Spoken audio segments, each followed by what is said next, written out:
রেলগাড়ির কামরায় হঠাৎ দেখা, ভাবিনি সম্ভব হবে কোনোদিন। আগে ওকে অনেকবার দেখেছি, লাল রঙের শাড়িতে ডালিম ফুলের মতো রঙ। আজ পরেছে কালো রেশমের কাপড়, আঁচল তুলেছে মাথায়, দোলন চাপার মতো চিকন গৌর মুখখানি ঘিরে। থমকে গেল আমার সমস্ত মনটা। চেনা লোককে দেখলাম অচেনা গাম্ভীর্যে।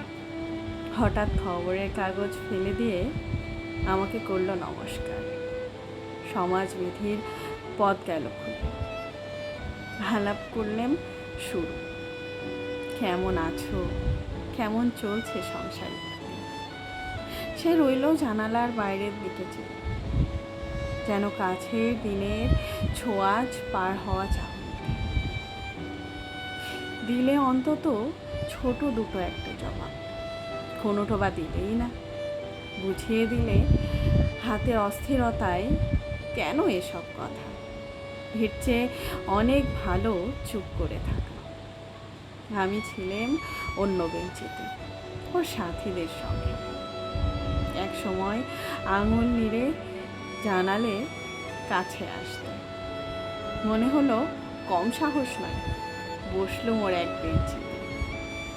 গাড়ির আওয়াজের আড়ালে বললে মৃদু স্বরে, কিছু মনে করো না।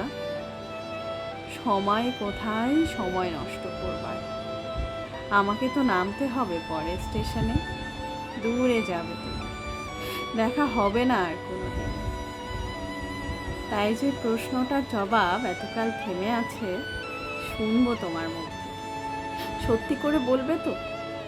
আমি বললাম, বলবো। বাইরের আকাশের দিকে তাকিয়ে শুধল, আমাদের গেছে যে দিন, একেবারেই কি গেছে? কিছুই কি নেই বাকি? একটু রইলেম চুপ করে। তারপর বললেম, রাতের সব তারায় আছে দিনের আলোর গভীরে। খটকা লাগলো। কি জানিয়ে বানিয়ে বললাম নাকি? ও বলল, থাক, এখন যাও ওদিকে।